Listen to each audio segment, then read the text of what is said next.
मैंने हंगरी का student visa apply करना है। स्टूडेंट वीज़े के लिए कौन कौन सी रिक्वायरमेंट्स हैं, क्या आजकल सबमिशन हो रही है कि नहीं हो रही, इसकी फ़ीसेस कितनी होती हैं और इसका टोटल प्रोसेस में टाइम पीरियड कितना है, क्या इसमें बैंक स्टेटमेंट रिक्वायर्ड होती है कि नहीं होती। ये बहुत से क्वेश्चन हैं जो मेरे माइंड में आ रहे हैं, लेकिन मुझे इसका प्रॉपर सोल्यूशन नहीं मिल रहा। तो व्यूअर्स, ये स्टूडेंट वीज़ा अप्लाई करने के लिए वो बहुत से क्वेश्चन हैं जो हंगरी के स्टूडेंट वीज़ा के लिए क्लाइंट्स हमसे पूछते हैं। तो ये वीडियो स्पेशली उनके लिए डिज़ाइन की गई है। तो आइए स्टार्ट करते हैं।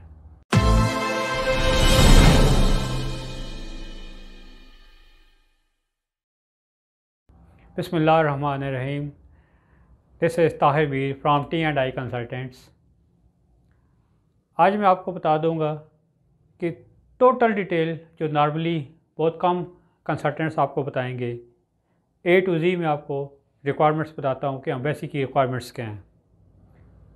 एम्बेसी की रिक्वायरमेंट्स में सबसे पहले आपने हंगरी के रिकॉग्नाइज्ड कॉलेजेस या यूनिवर्सिटीज़ में एडमिशन कराना होता है।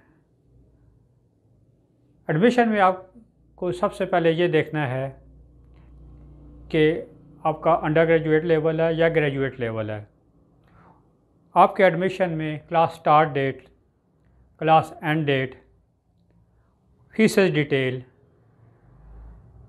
एड्रेस, ईच एंड एवरीथिंग उसमें मेंशन होना चाहिए और उनके लेटर पैड में आपको एडमिशन मिलना चाहिए। इसके बाद जो रिक्वायरमेंट्स में हैं वो सबसे पहले आपको पासपोर्ट चाहिए होगा जो 6 मंथ वैलिडिटी हो। उसके बाद CNIC की कॉपी आपको चाहिए होगी। आपको पिक्चर चाहिए, वो डिजिटल पिक्चर लेंगे और बायोमेट्रिक्स भी लेंगे जब आप सबमिशन के लिए जाएंगे। इसके अलावा 30,000 यूरो की आपने इंश्योरेंस करानी होती है। 30,000 यूरो मोस्टली क्लाइंट्स सुन के परेशान हो जाते हैं कि इतनी बड़ी अमाउंट की इंश्योरेंस करानी है तो बहुत एक्सपेंसेस आ जाएंगे। जस्ट आपको 10 to 15 डेज़ के अंदर अंदर भी मिल सकती है और आपको जस्ट 1 डे भी मिल सकती है। 10 to 15 डेज़ में इसलिए कह रहा हूँ कि इसमें कोविड-19 भी आपने कवर कराना होता है और आपने इंश्योरेंस कंपनी को स्पेशली बताना है कि ऑनलाइन स्टेटस ओके हो। क्योंकि एक दो स्टूडेंट्स ने हमें बताया है कि हमने अप्लाई किया था किसी और के पास, तो हमारा ऑनलाइन स्टेटस शो नहीं हो रहा था कोविड-19 का।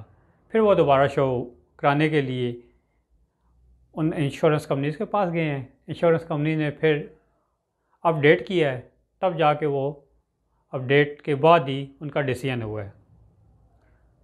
इंश्योरेंस के लिए ये है कि 30,000 यूरो की जो इंश्योरेंस है, उसके बाद आपने टिकट की रिज़र्वेशन करानी होती है जिस डेट को आपने जाना है। आपने 1 साइडेड टिकट रिज़र्वेशन लेनी होती है। इसके अलावा आपको जो मेनली रिक्वायर्ड है वो होती है बैंक स्टेटमेंट। बैंक स्टेटमेंट में आपके पेरेंट्स आपको स्पॉन्सर कर सकते हैं, आपकी अपनी बैंक स्टेटमेंट भी हो सकती है। आपने ये ज़हन में रखना है कि मिनिमम जो उसका टाइम पीरियड है वो 6 मंथ की हो।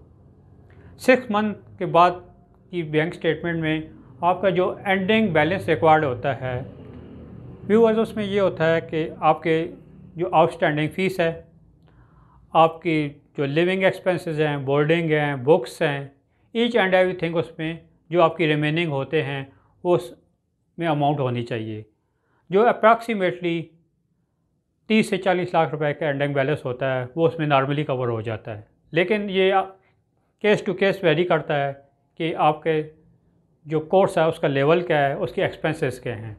डिफरेंट यूनिवर्सिटी के डिफरेंट एक्सपेंसेस हैं। जब आपकी बैंक स्टेटमेंट आपको पास होती है तो आपने ये भी शो कराना होता है कि ये अमाउंट जनरेट कहाँ से हुई है, कौन सपोर्ट कर रहा है। सपोज़ आपके स्पॉन्सर हैं, आपके फादर हैं, वो उनका अपना बिज़नेस का सेटअप है, तो आपने बिज़नेस की रजिस्ट्रेशन देनी होती है। अगर आपके पास टैक्स की रिटर्न्स हैं तो वो आपने देनी होती है।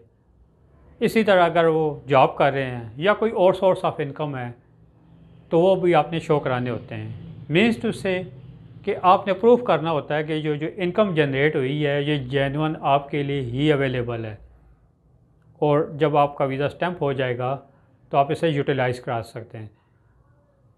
ये लिक्विड फॉर्म में होने चाहिए, इसमें आप प्रॉपर्टी डॉक्यूमेंट शो नहीं करा सकते। आप सिर्फ कैश शो कराएंगे। कैश मीन्स कि आपके बैंक अकाउंट में अमाउंट पड़ी हुई है या कोई भी लिक्विड एसेट्स आपके पास हैं तो वो आपने शो कराने हैं। जब आपके ये डॉक्यूमेंट्स कंप्लीट हो जाएंगे तो आपने बायोमेट्रिक के लिए चेरी फेडेक्स जो वीज़ा एप्लीकेशन सेंटर है आपने अपॉइंटमेंट लेनी होती है। अपॉइंटमेंट लेने के बाद आपने बायोमेट्रिक्स देने होते हैं। बायोमेट्रिक्स के बाद आपका नॉर्मली इंटरव्यू होता है। इंटरव्यू में डिफरेंट क्वेश्चंस होते हैं, just like why you have chosen this course, what's the benefits of this course for you, what will you do after completion of your course, what the contents of the course. इस तरह के different questions हैं। हमारे recently भी visa stamps हुए हैं Hungary के, तो 10 to 15 मिनट्स का इंटरव्यू कंडक्ट हुआ है, लेकिन उनके वीज़ा स्टैम्प्स हो गए हैं क्योंकि हमने उनको प्रिपरेशन भी कराई हुई थी और वो कॉन्फिडेंट थे। वीज़ा ऑफिसर सेटिस्फाइड हुआ है कि ये जेन्युइन स्टूडेंट्स हैं, उन्होंने वीज़ा स्टैम्प्स किए हैं, जो हम हमारे फेसबुक पेज से भी देख सकते हैं।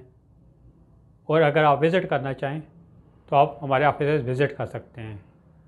व्यूअर्स, अगर आपकी कोई क्यूरी है आप इनबॉक्स में हमें बता सकते हैं कि ये हमारी क्यूरीज़ है, आप पूछें हमसे, हम उनका प्रॉपर रिप्लाई देंगे। और अगर आप टेलीफोनिकली कांटेक्ट करना चाहते हैं तो आप जो दिए गए नंबर हैं इनसे कांटेक्ट कर लीजिएगा। और आप डायरेक्टली विज़िट करना चाहते हैं तो हमारे ऑफिस में आप विज़िट भी कर सकते हैं।